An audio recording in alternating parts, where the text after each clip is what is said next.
The IRS letter arrived at 14:17 on a Tuesday afternoon, and the first thing I noticed was not the word audit. It was the date beside my signature. According to the document in my hands, I had approved a financial schedule for Ashcroft Bridge 3 years after I stopped working there. I read the date twice, then checked the name printed beneath the signature as if it might change while I was looking at it. Eloan Ashcroft. My name. My old title. My electronic signature.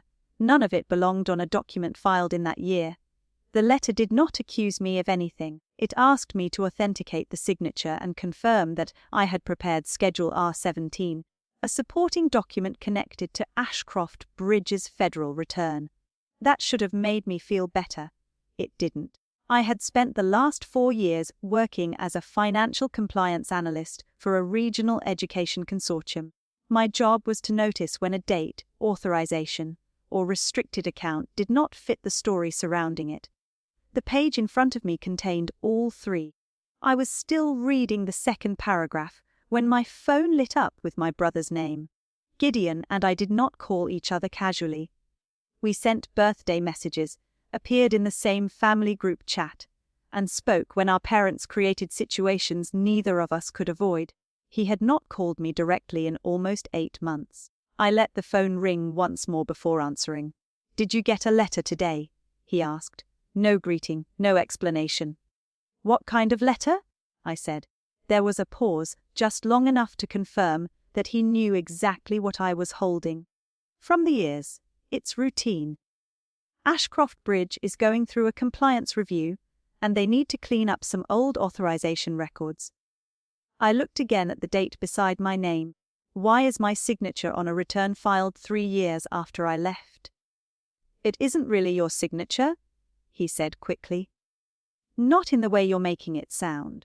The accounting system retained old approval credentials when we migrated the files. A system retained my signature for 3 years. That's how the software was configured." Gideon's voice had the patient tone he used when explaining something to a donor he considered slow. "Nobody was pretending you still worked here. It's an administrative issue." "Then why does the IRS need me to authenticate it?" "Because your name is attached to the old account. They need a current signature to close the loop." I set the letter flat on my desk. "Send me the complete return and every supporting schedule that includes my name." Another pause. "You don't need all of that. They're asking me to certify a document. I need the document." "I already handled it. A courier is bringing you the confirmation page. Sign where it's marked, and I'll submit it with the response packet." I glanced toward the glass wall of my office. Most of my co-workers had already left. The building had gone quiet enough that I could hear the ventilation system click on above me. "You sent a courier before speaking to me?" "I knew you'd want this resolved." "You knew I'd received the letter before I told you." "The examiner contacted the foundation first." That part was possible. It did not explain why Gideon sounded prepared for every question, except the ones I was asking. "I'm not signing a confirmation page without the supporting records." He exhaled through his nose. "Loan, please don't turn this into one of your technical crusades. We have active grants under review. Delaying the response creates unnecessary attention. A signature used without permission already creates attention." His tone sharpened. "No one used anything without permission. You helped establish the original controls. Your credentials stayed attached to the templates. That's all. My access was supposed to be terminated the day I resigned." "You didn't resign. You walked away in the middle of a financial crisis." There it was, the version of the past my family had repeated for 5 years. I had failed the CPI exam, mishandled the foundation's cash flow projections, panicked when the numbers did not work, and abandoned Gideon to repair the damage. That story had been told so often that even people who barely knew me could recite pieces of it. The truth was less convenient. I had refused to approve a transfer involving scholarship money. Gideon had called me inflexible. Our parents had called me embarrassed. By the end of that week, my incomplete CPay credential had somehow become proof that I did not understand the accounts I had built. I had stopped defending myself because every explanation became another family debate in which Gideon spoke first and loudest. "I'm not discussing 5 years ago," I said. "I'm discussing a document dated 3 years after my access ended." "You always do this," he replied. "You take one detail and act like everyone else is incompetent. There's a reason you never became a CPA, Eloan." I stared at his name on the screen. The insult did not land the way it once had. Maybe because I was no longer 26 and standing in my parents' kitchen while Gideon explained my own profession to me. Maybe because this time I had a federal letter on my desk and his organization needed something from me. "Send the full file," I said. "Until I receive it, my answer is no." The courier arrived at my apartment just after 7. The envelope contained 6 pages, but 5 were general instructions. Only one came from the tax filing itself. A yellow tab marked the line where Gideon expected me to sign. Above it was a statement saying I had reviewed and approved the attached schedule. There was no attached schedule. I photographed every page, noted the delivery time, and checked the footer.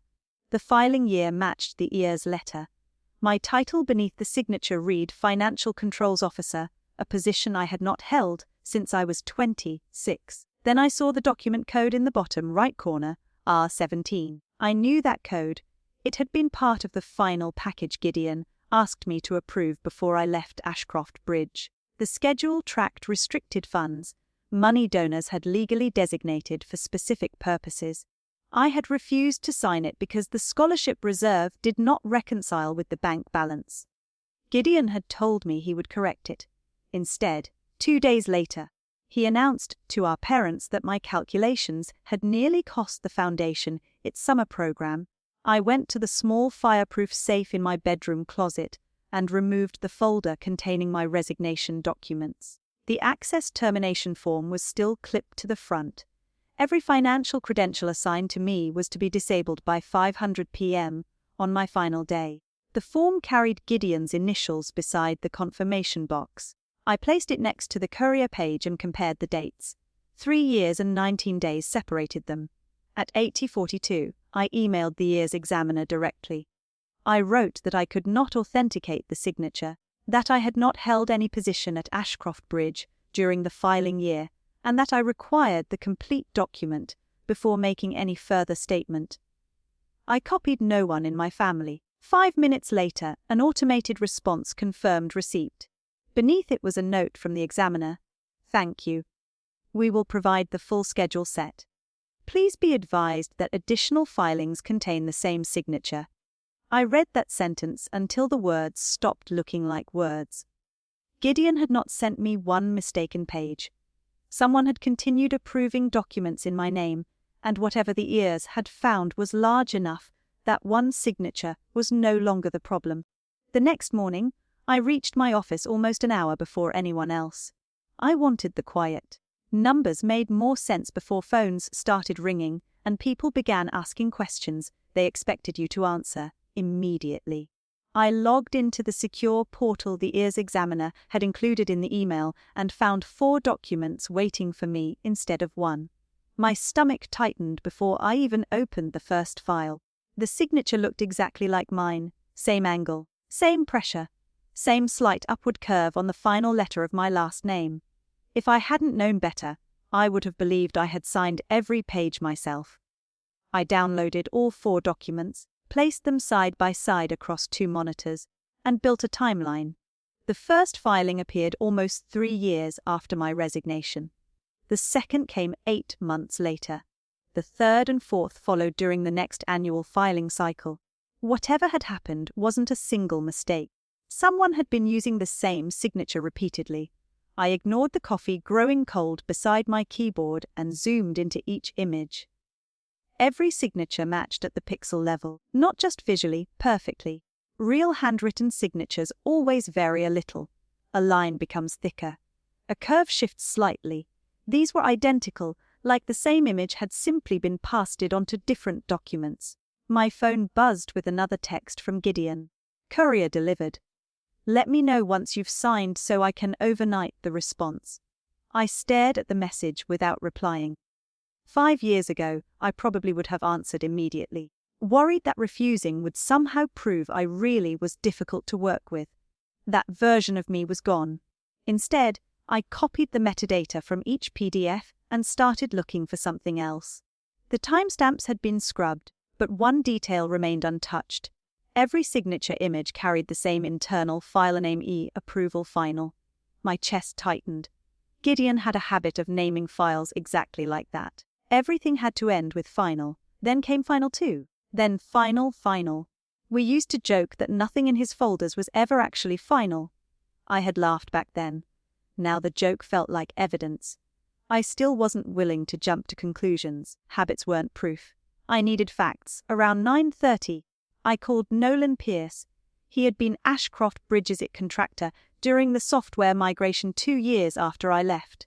We hadn't spoken since a fundraising gala long before everything fell apart, but he answered after the second ring. "Hello, and wow, this is unexpected. I need a technical answer," I said. "Nothing confidential. Just tell me how the migration worked." There was a pause. This about the audit. So the rumors were already spreading. "Can you answer the question?" "Depends. When Ashcroft Bridge moved to the new accounting platform, could old electronic signatures automatically carry over?" He didn't answer immediately. I heard keyboard clicks in the background. "No," he finally said.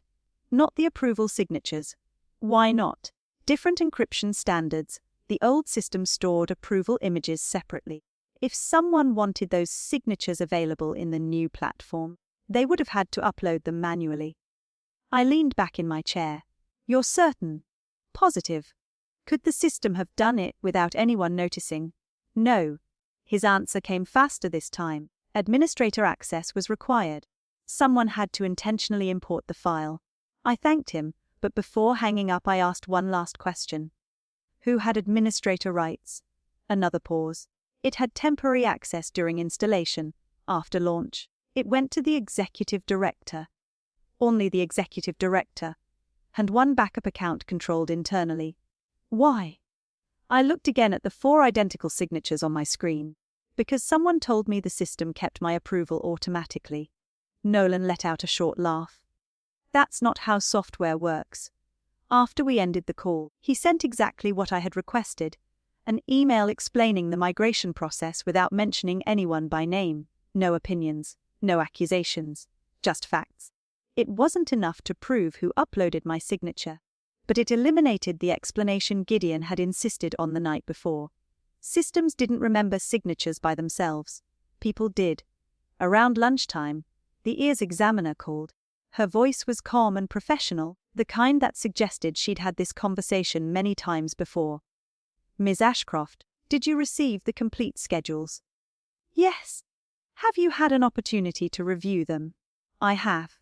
"Can you confirm whether those signatures were placed by you?" I chose every word carefully. "I can confirm that I did not sign those documents during the filing years indicated. I have reason to believe an older signature image may have been reused." "Do you know how that could have occurred?" "Not yet." She didn't push. "If additional information becomes available, we'd appreciate anything that helps establish the chain of authorization." Chain of authorization. That phrase stayed with me long after the call ended. They weren't asking me to accuse anyone. They were asking me to explain how documents became official inside Ashcroft Bridge, which meant they believed the answer mattered just as much as the signatures themselves. Before I could organize my notes, Gideon called again. I let it ring twice before answering. "I heard you contacted the examiner directly," he said. "She contacted me? You could have called me first." "I did. You sent me 1 page instead of the entire filing." Silence. Then, "We're handling this internally." "The IRS doesn't seem to think so." His breathing grew heavier. "Listen. An employee probably reused your old credential package during the migration. It happens." I closed my eyes for a second. Less than 24 hours earlier, he'd insisted the software automatically retained my signature. Now it was an employee. His explanation had changed before I even challenged the first one. "Which employee?" I asked. We're still looking. Interesting. Why? Because yesterday you said the system did it. He hesitated. Just long enough. I meant the migration process. No, Gideon. You said the system retained my credentials. Another silence. You're splitting hairs. No. I'm comparing stories. His voice hardened. Don't send technical speculation to the examiner before we finish reviewing everything. Technical speculation, I said. I spoke to the contractor who installed your software. I hadn't intended to tell him that, but the words slipped out before I could stop them. Gideon's response came too quickly. Nolan doesn't know which files were imported. I froze. I had never mentioned Nolan's name. He realized it at the same moment I did. Neither of us spoke for several seconds. Finally he cleared his throat. Just, let us figure this out first. Who is S? I asked quietly. He ignored the question. This foundation supports hundreds of kids, Eloan. One misunderstanding could damage all of that. Then he hung up. I lowered the phone slowly. Gideon hadn't asked who I spoke to. He already knew. Either he'd guessed with impossible accuracy, or he'd already been thinking about the same person because he understood exactly how the signatures had entered the system. At 4 o'clock, just as I was preparing to leave, another notification appeared. This one wasn't from Gideon. It was from my mother. We rarely texted privately. Most of our conversations happened in the family group chat, where every message somehow turned into a discussion led by Gideon. Her text contained only 2 sentences. Please don't sign anything yet. There's a box in the attic you need to see. I stared at the message for a long time. My mother had defended Gideon through every argument we'd ever had. She'd told me I was too stubborn, too proud, too unwilling to compromise. If she was asking me not to sign, something had changed. Before I could reply, another message appeared. Come tomorrow morning. Gideon won't be here. I looked once more at the 4 identical signatures spread across my monitor. Yesterday, I thought I was trying to explain one impossible document. Today I knew there were 4. I knew the software couldn't have created them. I knew Gideon's story had already changed once, and for the first time in 5 years, my mother was asking me to look somewhere my brother didn't know about. I hadn't been inside my parents' house alone with my mother in almost 6 years. Every visit eventually turned into Gideon arriving unexpectedly or my father suggesting we all put the past behind us, before anyone mentioned what the past actually was. When I pulled into the driveway the next morning, Gideon's SUV was gone exactly as Mom had promised. She opened the front door before I reached the porch, glanced toward the street, as if checking whether someone had followed me, and said, "No hug, no small talk, no questions about work." She turned immediately toward the staircase. I followed her into the attic where boxes, filled with decades of family paperwork, lined the walls. Christmas decorations sat beside old tax returns. My grandmother's handwritten recipes shared shelves with board meeting binders from Ashcroft Bridge. Mom closed the attic door behind us. "Before I show you anything," she said quietly, "I need you to promise me something." I crossed my arms. "That depends. Whatever you find, don't destroy the foundation." There it was. Even now, before I'd seen a single document, she was protecting Ashcroft Bridge. Maybe not Gideon specifically, maybe just the organization Grandma had built, but it still came before me. "I'm not promising an outcome before I know the truth," I said. "I'm promising I'll follow the facts." She looked disappointed, but after a few seconds she nodded. "That's fair."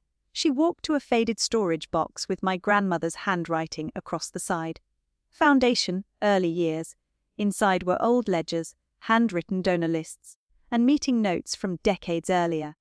She carefully lifted out one thick accounting book bound in cracked brown leather and placed it on the floor between us. "Your grandmother always wrote notes to herself in the margins," she said. I never understood why she wouldn't keep them separate. I opened the ledger carefully. Most of the pages contain neat columns of donations and scholarship payments. Near the back, a sentence written in blue ink caught my attention immediately. Restricted means promised. Never borrow from tomorrow's students to solve today's problems. I stared at the words for several seconds. Grandma had written them years before I ever studied accounting, long before Gideon became executive director, long before Ashcroft Bridge grew into a statewide nonprofit. Mom watched my expression. She believed restricted funds were sacred, she said softly. I know. My voice barely came out above a whisper. She taught me the same thing. We turned another page. The scholarship reserve balance for one particular year matched what I remembered seeing when I still worked there. It also matched the amount missing from the year's schedule. 428,600, I murmured. Exactly. Mom sat down across from me. Helloan, I need you to understand something before you judge me. I looked up. I'm listening. She folded her hands together so tightly her knuckles turned white. The year you left. Parents started calling. Calling about what? Scholarships. My stomach tightened. What did they say? Some checks were late. Some paperwork hadn't been finalized. A few students were told to wait another month. That wasn't normal. Scholarship funds were supposed to be distributed on strict schedules. Delays only happened if donations hadn't arrived or eligibility paperwork was incomplete. What did Gideon tell you? I asked. Mom hesitated. He said your projections had been wrong. That cash flow had become unstable because you overestimated incoming donations. I looked away, even after all these years. Hearing that version repeated out loud still hurt in a way I couldn't completely explain. Not because strangers believed it, because my own family had. Did you ask me? I asked quietly. She didn't answer. That silence was answer enough. Mum. She closed her eyes. No. Why not? Because, she struggled to finish the sentence. Because your brother sounded certain. You had just failed the CPI exam. Everyone believed you were devastated. I laughed once, without humor. A failing one exam doesn't erase 4 years of work. I know that now. Did you know it then? She looked down at the ledger instead of at me. No. I let the silence settle between us. It wasn't dramatic, it wasn't explosive. It was simply the sound of realizing that no one had bothered to ask my side before deciding what kind of professional I was. Mom reached into another folder and removed a printed email. I kept this, she said. My heart skipped. I recognized the subject line before she handed it over. Immediate review requested, restricted scholarship reserve. I had written it 5 years earlier. My own words stared back at me. I read them slowly. I explained that transfers out of the scholarship reserve appeared inconsistent with donor restrictions. I requested an emergency board meeting before approving Schedule R17. I warned that temporary reallocations could create regulatory problems even if every dollar was eventually returned. I had forgotten how carefully I chose my words. There were no accusations, no panic, just facts. At the bottom of the email sat a timestamp showing it had been sent to both Gideon and my mother. You read this? I asked. She nodded. The day you sent it. Why didn't you answer? Tears filled her eyes almost immediately. Because Gideon came home 20 minutes later and said you were overreacting. She swallowed hard. He said you were embarrassed after the CPay results and looking for someone else to blame. I looked at the printed page again. For years I'd wondered whether anyone had even opened the email. Knowing she had read every word somehow felt worse. So you believed him? Yes. Without checking the numbers. Yes. She whispered the answer like she hated hearing it herself. I'm sorry. I wanted to be angry. Part of me was. Another part simply felt exhausted. My mother hadn't created the full story about me. But she had chosen the version that demanded the least from everyone else. Believing Gideon required no uncomfortable questions. Believing me would have required challenging the son, who seemed successful, confident, and indispensable. What changed? I finally asked. Why are you helping me now? She didn't answer immediately. Instead, she reached deeper into the box and pulled out another thin folder. Because when I started cleaning the attic after your father retired her, she opened the folder carefully. I found this. Inside was another copy of my warning email. This one contained handwritten notes in my grandmother's handwriting. Beside my paragraph about restricted funds, Grandma had written one sentence. Eloan is asking the right question. Find out why Gideon disagrees. My breath caught. Grandma had never answered the email directly. She died only a few months later. I never knew she'd read it, or believed me. She saw this, I whispered. Mom nodded. She printed it herself? Did Gideon know? I don't think so. We continued searching through the box. There were board agendas, donor reports, handwritten notes, and outdated financial summaries. Most of them confirmed things I already remembered. Then, buried beneath an old budget workbook, I found something that made me stop breathing for a second. It was the first page of Schedule R17, not the year's version, the original draft. The restricted scholarship reserve showed 428,600 exactly as Grandma's ledger had recorded. I reached into my bag and removed the year's copy. The same line on that version reads 0, same schedule number, same reporting period, same formatting, completely different balance. Where are the rest of the pages? I asked. Mom looked through the box again, slower this time. Nothing. The remaining pages were gone. This is all I found, she said. I placed both documents side by side on the attic floor. Someone hadn't just reused my signature. Someone had changed the underlying financial schedule after the original version existed. My phone vibrated in my pocket. It was a message from someone I hadn't spoken to in years. Mara Vance. Your mother said you might contact me. If you're looking at the scholarship records, there's something you should know. Mara suggested we meet somewhere that wasn't connected to Ashcroft Bridge. Too many people still work there because they trust Gideon. She'd written, I'd rather not become office gossip before breakfast. We settled on a quiet coffee shop 20 minutes outside downtown, the kind where nobody stayed long enough to recognize anyone else. I arrived first carrying my laptop, Grandma's ledger, the original first page of Schedule R17, and a folder that had somehow become heavier every time I opened it. Mara walked in wearing jeans, a navy raincoat, and the cautious expression of someone who had spent years deciding which truths were safe to say out loud. I recognized her immediately, even though we hadn't spoken since the week I left the foundation. She had managed Ashcroft Bridge's scholarship program back then. You look exactly the same, she said as she sat down. I don't know whether that's a compliment. It's not. I smiled faintly. I just sleep less now, she laughed once, and the tension eased just enough for both of us to breathe. Neither of us wasted time pretending we were there to catch up. I slid the year's copy of Schedule R17 across the table. Have you ever seen this version? She adjusted her glasses, read the first page, then slowly looked up. No. I placed the original page beside it. Her eyes widened immediately. 428,600, she whispered. That's what I remember. So I'm not imagining it. She shook her head. No.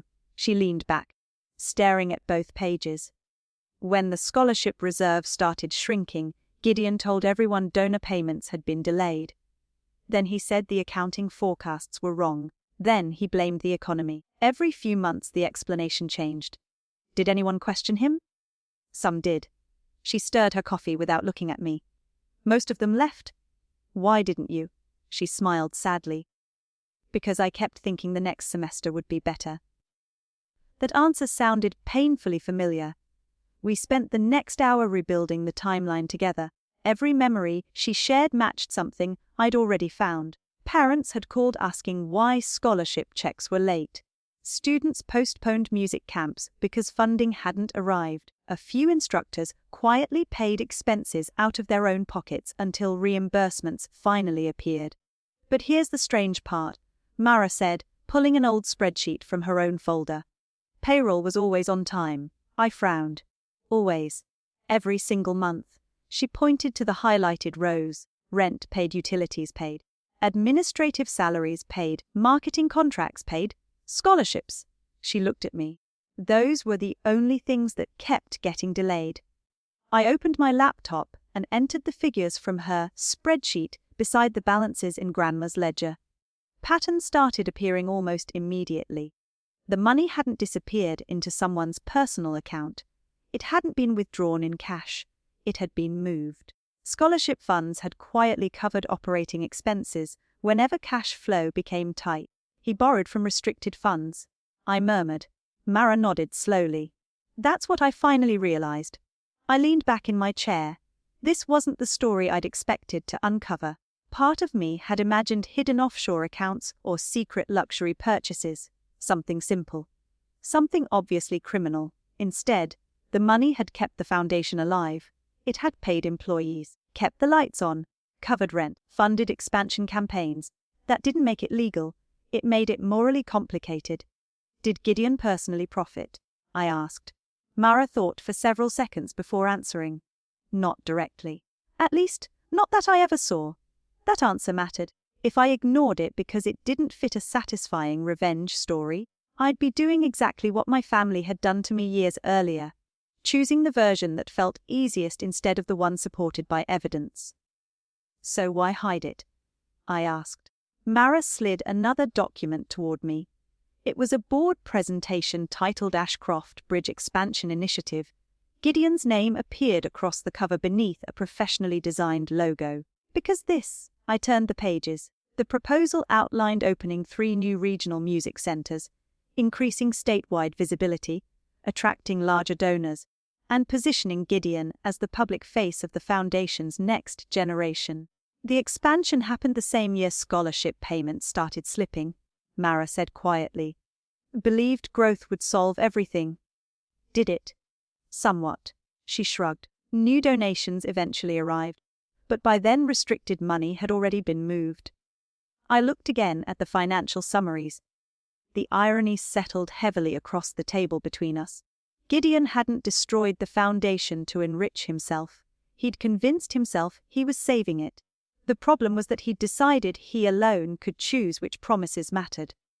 Around noon, I received another email from the IRS examiner. She wasn't asking for new evidence yet.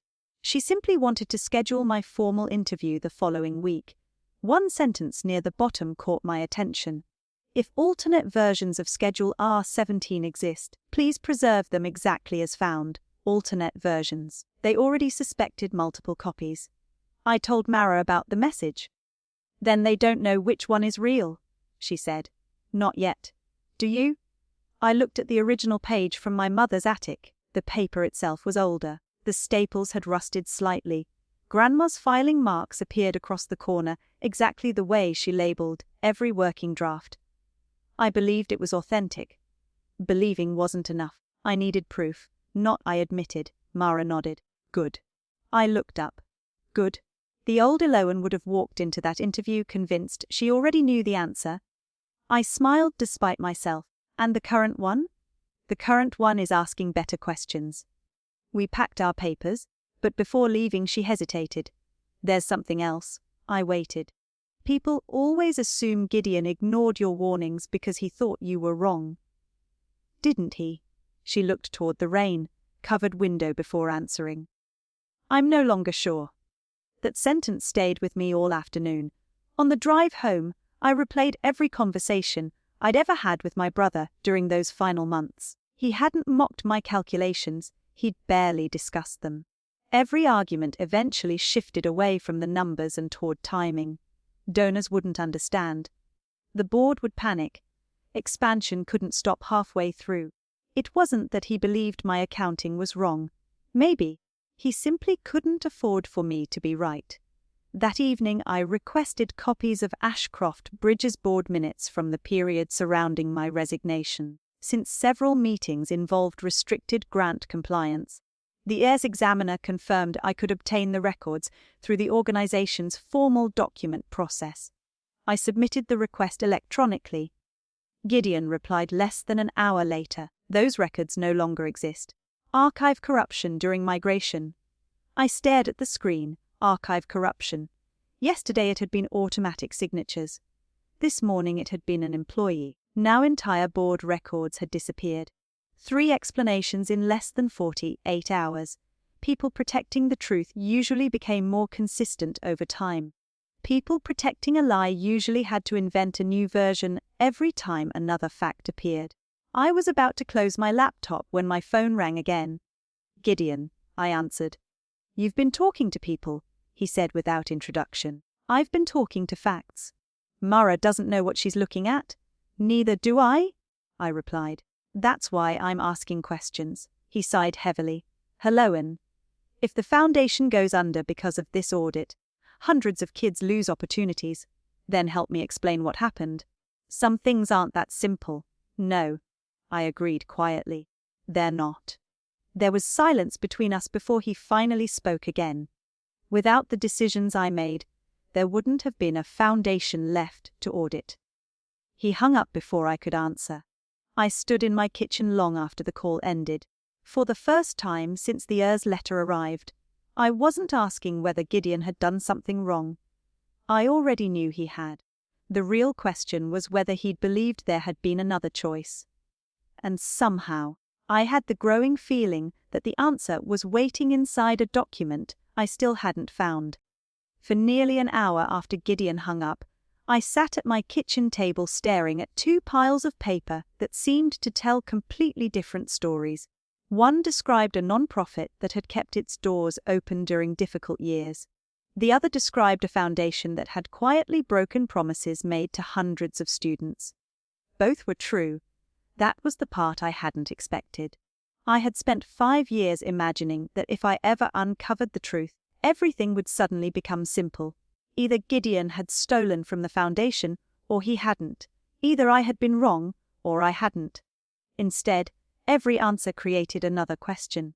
He hadn't emptied the scholarship reserve into a secret account. He hadn't bought expensive cars or vacation homes with donor money. The restricted funds had paid rent, salaries, utilities, and expansion costs while he gambled that future donations would replace them before anyone noticed. He had violated the rules. But he had done it believing the organization would eventually be stronger because of it. The problem was that the students who were promised those scholarships had never agreed to become his temporary bank. I opened a blank notebook and wrote 3 questions across the top of the first page. Where did every dollar go? Who approved each decision? How can the damage be repaired? For the first time since the IRS letter arrived, I wasn't trying to prove Gideon had lied. I already had enough evidence for that. I was trying to understand whether the foundation could survive without burying the truth again. That distinction mattered more than I realized.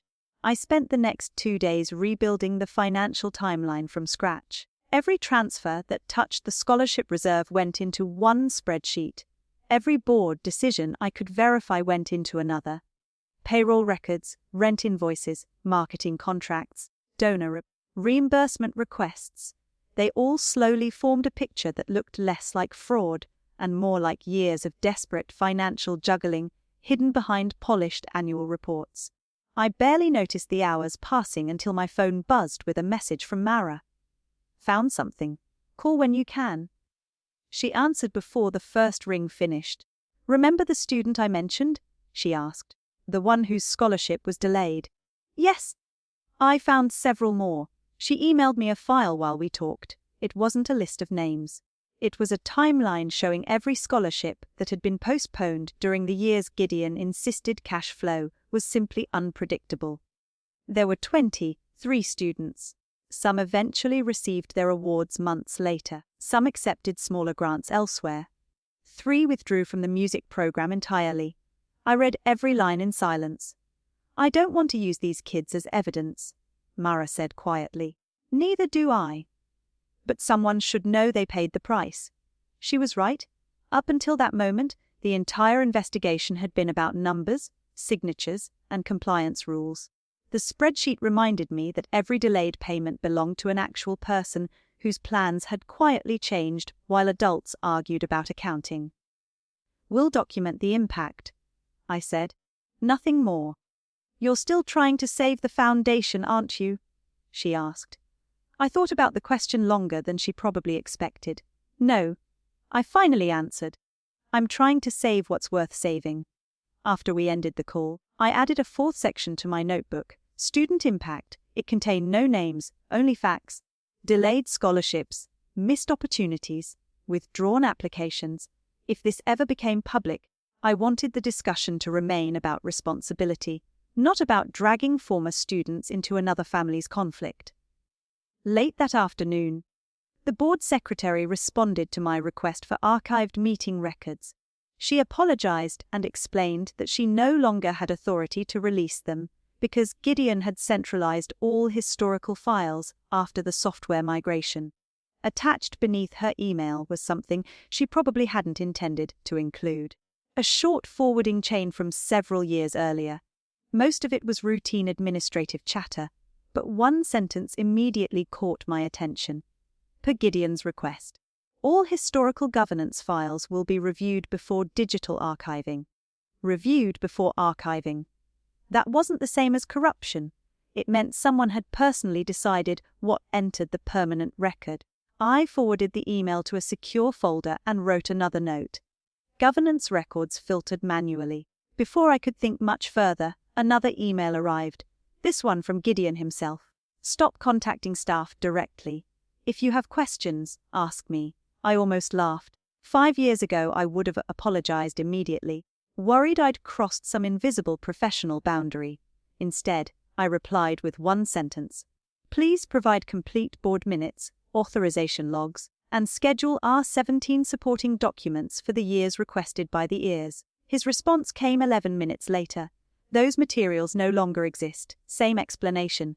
Different wording. No evidence. Just another dead end.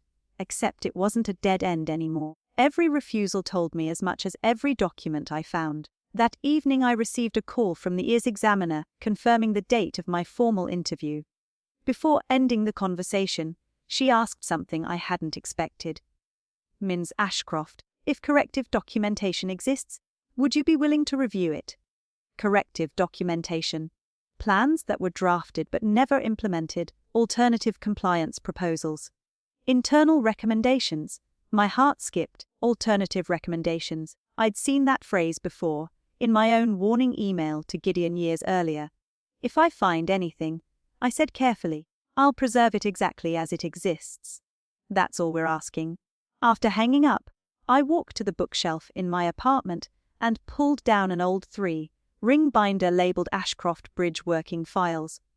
Most of it contained drafts from projects I'd forgotten years ago, budget templates, donor letters, volunteer schedules. I flipped through page after page without expecting much until a yellow sticky note slipped onto the floor. My own handwriting stared back at me. Alternative reserve proposal waiting for Gideon's approval. I froze. Proposal, not email, proposal. I searched the binder again. Every divider, every pocket, nothing.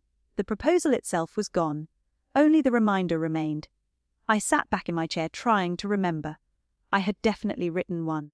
A complete recovery plan that avoided using restricted scholarship funds.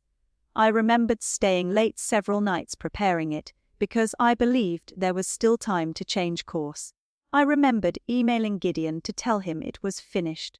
I remembered waiting for his response, but I couldn't remember what happened after that.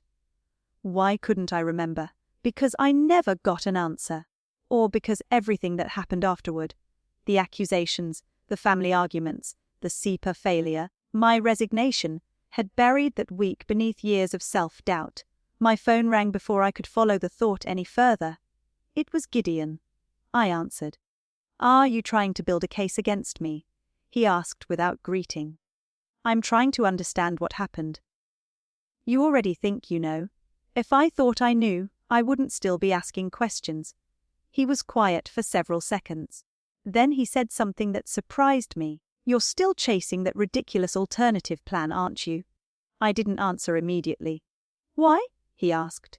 Because if it existed, I said slowly, it would have given the board another option. For the first time since the IRS letter arrived, Gideon sounded genuinely unsettled. Some ideas only work on paper, he said. Reality is different. Did you read it? Another pause. Longer this time. It doesn't matter. My pulse quickened. That's not what I asked. He exhaled sharply. You always believed numbers solved everything. No, I said quietly. I believed people deserved the truth before making decisions. He ended the call without another word. I lowered the phone and stared at the yellow sticky note lying beside my notebook. Gideon hadn't laughed at the proposal. He hadn't denied it existed. He hadn't asked what I was talking about. He dismissed it as unrealistic, which meant he remembered it. Somewhere, somehow, the proposal still existed, and if I found it, It wouldn't just explain why I left Ashcroft Bridge. It might explain why my brother had spent 5 years making sure everyone believed I'd failed instead of asking why I'd walked away. The following Saturday, my mother called before 8 in the morning. She never called that early unless someone was in the hospital or something had gone terribly wrong. When I answered, she skipped every normal greeting. "Can you come over?" she asked. "No. Is Dad okay?" "He's fine." Her voice sounded strained. "I found something." I drove to my parents' house expecting another ledger or another forgotten email tucked inside one of Grandma's filing boxes. Instead, Mom met me in the garage before I could even knock. She looked like she hadn't slept. "I almost threw it away," she admitted quietly. "It was inside an old document case." She led me into the laundry room instead of the kitchen. On the washing machine sat a worn black portfolio with cracked leather edges. I recognized it immediately. It belonged to Gideon. He used to carry it to every board meeting because he thought binders looked unprofessional. "Why is this here?" I asked. "Your father cleaned out the storage cabinets in the garage last week. Gideon left this years ago." She carefully opened the portfolio. Inside were several folders labeled in Gideon's handwriting. Budget forecast, donor expansion, capital campaign. Then, buried underneath everything else, I saw a title that made my pulse jump. Alternative Reserve Recovery Plan. I stared at it without touching it. "Go ahead," Mom whispered. Read it. The first page was mine. I knew my formatting, my charts, even the way I numbered footnotes. It was the proposal I'd completely forgotten writing. Or maybe I hadn't forgotten. Maybe I'd simply convinced myself it had never mattered because no one had ever acknowledged it. The document outlined a recovery strategy that would have protected every restricted scholarship dollar without shutting down Ashcroft Bridge. It wasn't painless. It recommended delaying the expansion campaign by 18 months, reducing executive bonuses, renegotiating the building lease, freezing new administrative hires, and asking several major donors to approve temporary operating grants instead of capital contributions. It would have slowed Gideon's statewide expansion dramatically.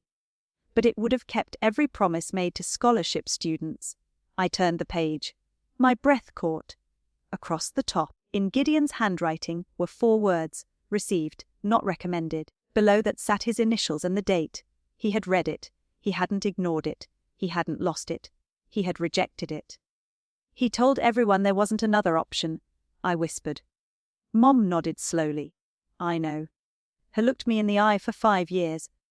My voice faded before I finished the sentence. "I know," she repeated. I kept reading. Every objection Gideon had written focused on one issue: reputation. Expansion delay will signal weakness to donors. Executive restructuring creates instability. Media campaign cannot be interrupted. Not one note argued that my accounting was wrong. Not one calculation was crossed out. Not one financial assumption had been challenged. He hadn't rejected my proposal because it failed. He rejected it because it threatened the image he wanted the foundation to project. Suddenly dozens of conversations from 5 years earlier rearranged themselves inside my head. Every time I tried discussing restricted funds, Gideon changed the subject to confidence. Every time I mentioned compliance, he talked about public perception. I had spent years believing he thought I was incompetent. The proposal proved something far worse. He knew I was right. He simply believed being right cost too much. "There's more," Mom said quietly. She handed me another folder from the portfolio. It contained copies of board minutes. My stomach tightened immediately because Gideon had already told me those records no longer existed. They did. And halfway through the minutes from the meeting after I resigned, one sentence nearly stopped my heart. Executive Director reported no alternative financial proposal had been submitted before implementation of emergency operating transfers. I read it again. Then a third time.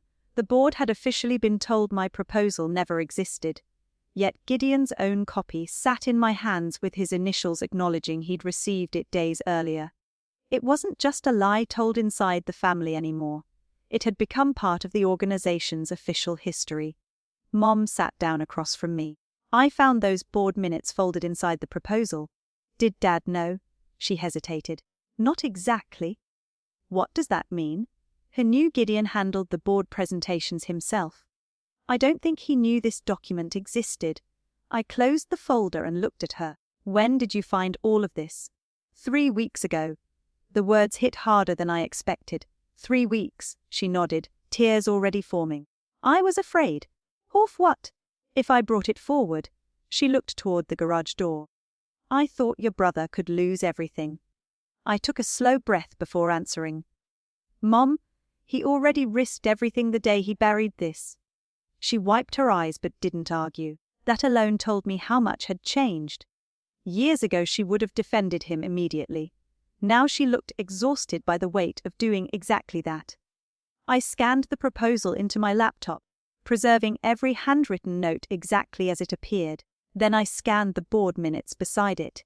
I created read-only copies and stored them in 3 separate encrypted folders. If anything happened to my computer, these documents weren't disappearing again. Around noon my phone rang. Gideon. I almost let it go to voicemail, but something told me this conversation would matter. Mom told me you're at the house, he said. She didn't mention why. She doesn't have to. What did you find? I didn't answer. The silence stretched long enough that he asked again, this time more sharply. Hello, I found the proposal. Nothing. No denial, no confusion. Just silence. Finally he spoke. You had no right to go through my files. My eyes closed for a second. He hadn't asked which proposal. He hadn't said there wasn't one. He'd gone straight to ownership. You told me it never existed. It wasn't a viable solution. That's different. No. Oh yes, I said quietly. It is, he exhaled heavily. That proposal would have destroyed donor confidence. It would have protected restricted scholarships. It would have ended the expansion. Exactly. Another long pause. Then, he said something I'd never heard from him before. Not an apology, not even close, but something unexpectedly honest. You don't understand what it feels like to watch something your grandmother built start falling apart. I looked down at Grandma's ledger lying open beside me. Restricted means promised. Maybe not, I answered. But I understand what it feels like to watch people rewrite her principles because they're inconvenient. Neither of us spoke. Finally Gideon said, Whatever you're planning, think about who gets hurt. I've been thinking about that for 5 years. The board won't support you. I'm not asking them to support me. Then what do you want? I looked at the proposal last time before answering. I want them to finally make a decision knowing the truth. He hung up without another word. Mom looked at me nervously. What happens now? I carefully placed the proposal, the board minutes, my original warning email, and both versions of Schedule R17 into one organized folder. For the first time since the audit began, I wasn't collecting random clues anymore. I had a complete chain of evidence: the original reserve balance, the warning email, the recovery proposal, Gideon's acknowledgement that he'd received it, the false board minutes claiming it never existed, the altered Schedule R17, the repeated use of my signature years after I'd left. Individually, each document raised uncomfortable questions. Together, they told one coherent story. But there was still one decision left to make. I could hand every page directly to the heirs and let them decide the foundation's future. Or I could give the board one final opportunity to see everything before anyone else did. For the first time in years, the next move wasn't Gideon's, it was mine. The board agreed to meet the following Thursday evening, but only after I made one condition absolutely clear. I wasn't asking for a family intervention. I wasn't demanding Gideon's resignation. I wasn't threatening a lawsuit or asking anyone to choose sides before they saw the facts.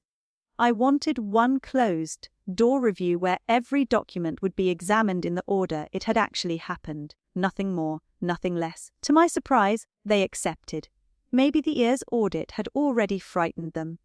Maybe Gideon's explanations had started raising questions of their own. Or maybe people simply become more willing to listen when they realize the government is asking the same questions they've been avoiding. I arrived 20 minutes early carrying one accordion file. instead of the stack of loose folders that had slowly taken over my apartment. Every document inside had been scanned, time-stamped, and organized chronologically. Warning email, Grandma's ledger, original Scheduler 17, the altered version filed with the years, the recovery proposal, board minutes, software migration explanation, metadata comparison. I wasn't bringing theories anymore, I was bringing a timeline. The conference room hadn't changed much since the last meeting I attended 5 years earlier. Same walnut table. Same framed photographs of scholarship recipients along the walls. Same portrait of Grandma smiling near the entrance. I stopped for a moment before taking my seat. She had built Ashcroft Bridge to make sure talented kids never lost opportunities simply because their families couldn't afford music lessons. She believed promises written on paper mattered because children made life decisions based on those promises. Somehow that principle had become negotiable after she was gone. Gideon walked in a few minutes later carrying nothing except a leather notebook. He looked tired, not defeated, just exhausted. There were dark circles under his eyes that hadn't been there a week earlier. He glanced at the accordion file beside me and then looked away without saying anything. Mom and Dad arrived together. Mom gave me a nervous smile before sitting near the middle of the table, instead of beside Gideon, like she usually did. Dad looked confused more than anything else. He had clearly been told pieces of the story, but not all of it. 2 independent board members joined us, followed by the Foundation's outside compliance consultant. Finally, the IRS examiner joined through a secure video connection. She wasn't there to interrogate anyone. She simply explained that her role was to observe the document authentication process and clarify regulatory questions if necessary. Once everyone settled into their seats, the board chair spoke first. "Hello, you requested this review. Please begin." I didn't stand. I didn't project slides across the wall. I simply opened the first folder. 5 years ago, I said. I refused to approve Schedule R17 because the restricted scholarship reserve didn't reconcile with the reported balance. I placed the original first page beside the altered IRS version. These 2 documents describe the same reporting period. Nobody spoke. The difference between 428,600 and 600 was impossible to miss. The original copy was found with my grandmother's records. The filed copy was submitted years later using my electronic signature, after my employment had already ended. I slid the access termination form onto the table next. My credentials should have been disabled the day I left. The compliance consultant leaned forward first. Can anyone explain why this signature appears on filings 3 years later? Gideon folded his hands together calmly. The organization migrated software. Historical approvals were carried over. Before anyone else responded, I handed out Nolan's written explanation. The consultant read it silently before looking up again. This states approval signatures had to be imported manually. Gideon didn't answer immediately. That was my understanding at the time, he finally said. Your understanding changed several times this week, I replied evenly. First, the system retained my credentials automatically. Then an employee probably reused them. Now we're back to the migration. The room remained quiet. No one interrupted. No one rushed to defend either of us. For the first time in years, facts seemed more important than personalities. I moved to the next section. This email was sent 3 days before my resignation. Everyone received copies. My original warning asking the board to review the restricted scholarship reserve before approving transfers. Dad read it slowly. His forehead tightened. "Never saw this," he murmured. Mom lowered her eyes. "I did." The silence that followed felt heavier than any argument we could have had. "Why wasn't the board informed?" one director asked. Gideon answered before anyone else could. Because the situation required immediate decisions. Immediate decisions don't erase written warnings. The director replied quietly. I opened the next folder. This is the proposal Gideon later claimed had never been submitted. I placed the recovery plan on the table, opened to the first page. His handwritten note remained visible. Received, not recommended. One of the directors picked it up carefully. "These are your initials." Gideon looked at the page for several seconds before answering. Yes. Nobody said anything. They didn't need to. The room understood exactly what that admission meant. I continued. The official board minutes from that meeting state no alternative proposal had been submitted. I laid the minutes beside the proposal. The contradiction sat in plain sight between them.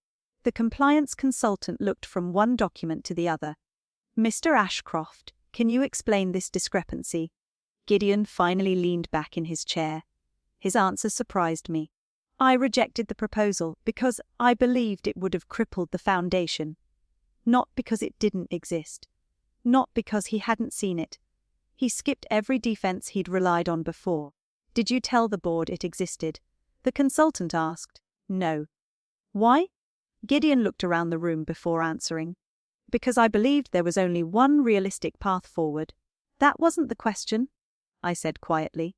He met my eyes for the first time all evening. Because if they saw your proposal, he stopped himself. They would have delayed the expansion. There it was, not a confession. Just the truth finally stripped of every unnecessary excuse. The room stayed silent long enough that I could hear the heating system humming overhead. Dad slowly removed his glasses. You let everyone believe Eloan walked away because she couldn't handle the numbers. Gideon didn't answer. Did you know she was right? Dad asked again. Gideon rubbed his forehead before speaking. I knew her accounting was correct. Mom quietly closed her eyes. 5 years of family arguments collapsed into one sentence. It had never been about whether my calculations were accurate. It had been about whether acknowledging them would force Gideon to abandon the future he'd already promised donors, board members, and himself. The IRS examiner finally spoke through the monitor. For purposes of this review, I need clarification on one point. Everyone looked toward the screen.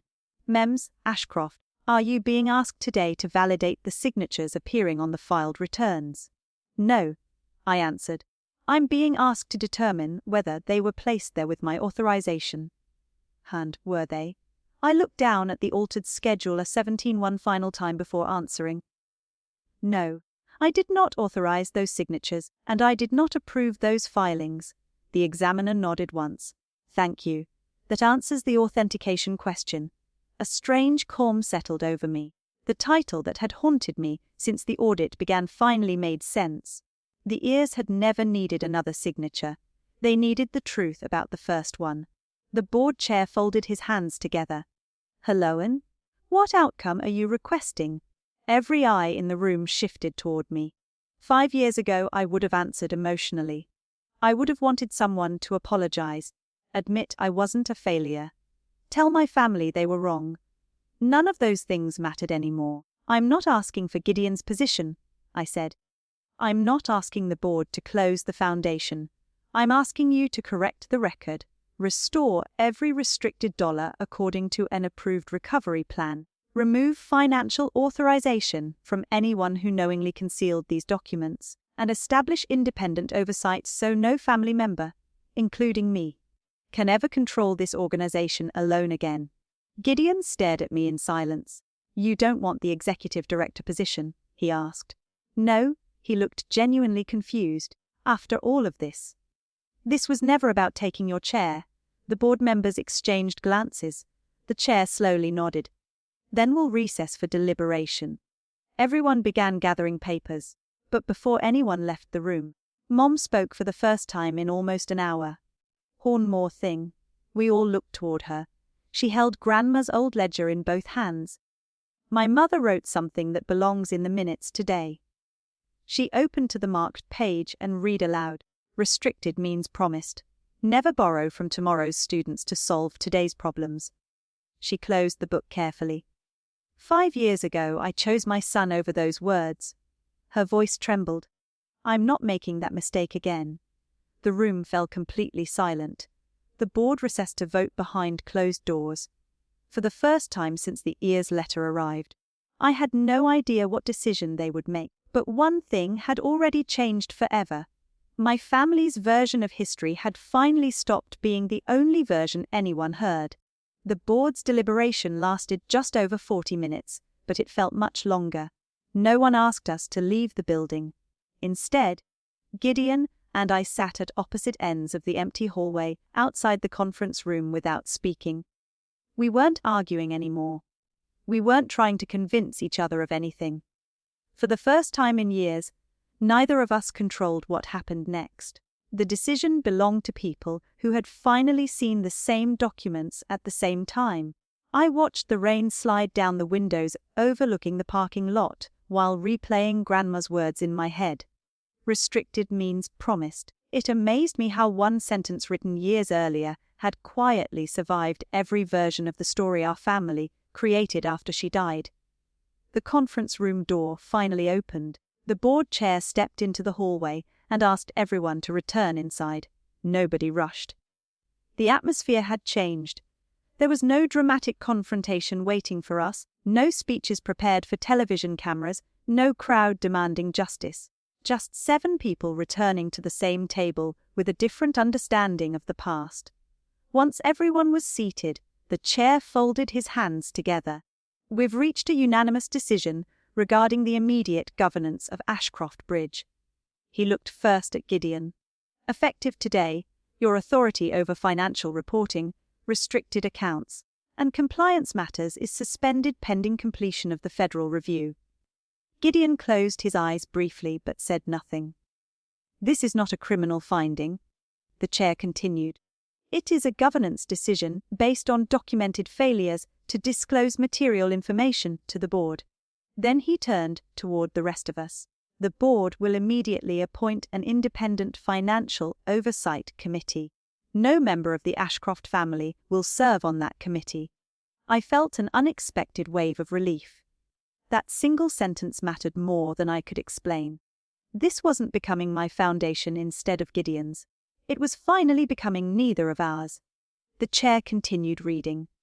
The organization will submit corrected documentation where required, cooperate fully with the year's review, and implement a recovery plan restoring restricted scholarship funds according to an independent timetable. He placed the proposal I had written years earlier on the table. The board also acknowledges that an alternative compliance proposal existed before emergency transfers were approved and was not presented for board consideration. My father slowly lowered his head. Mom quietly wiped away tears. The chair wasn't finished.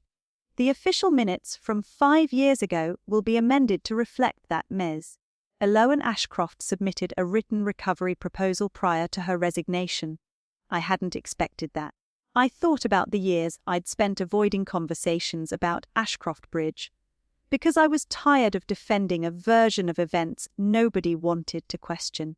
The correction wouldn't erase those years, but it would stop the lie from becoming permanent history. The ears examiner spoke next through the video connection. Based on today's authentication, our office will continue reviewing corrective actions rather than assuming intentional participation by Miss Ashcroft. She looked directly at me through the camera. Thank you for preserving the original records. Thank you, I replied quietly. It wasn't a victory speech. It was simply the end of the question that had begun with one impossible signature. The formal meeting concluded shortly afterward.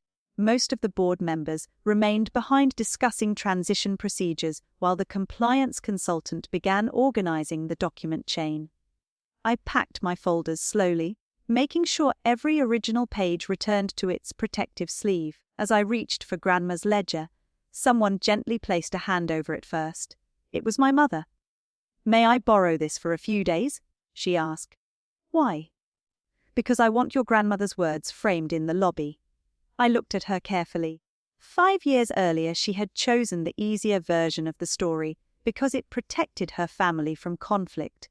Now she was choosing something that guaranteed uncomfortable conversations for years to come. "She would have liked that," I said, handing her the ledger.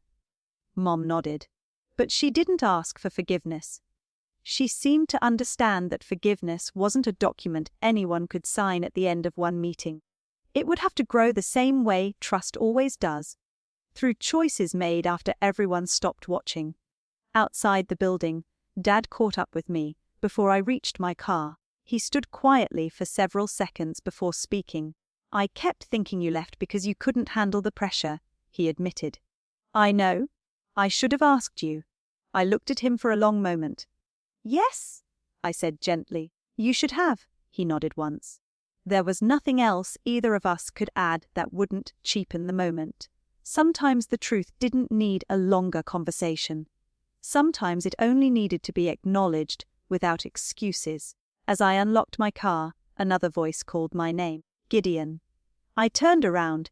He had removed his jacket and rolled up his sleeves, looking older than he had just a week earlier. Not because of the board's decision, because he finally looked like someone carrying the weight he'd spent years pushing onto everyone else. They're going to ask you to take over, he said. No, I answered. They already did. He frowned.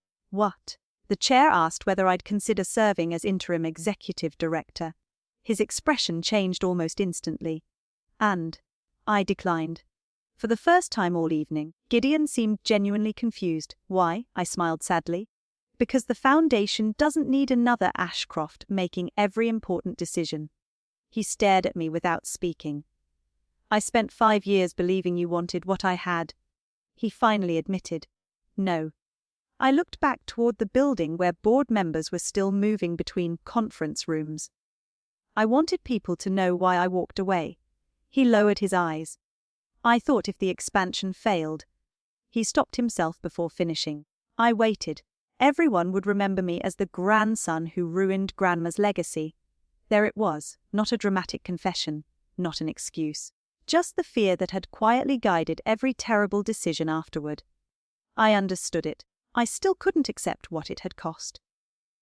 You weren't protecting Grandma's legacy, I said softly.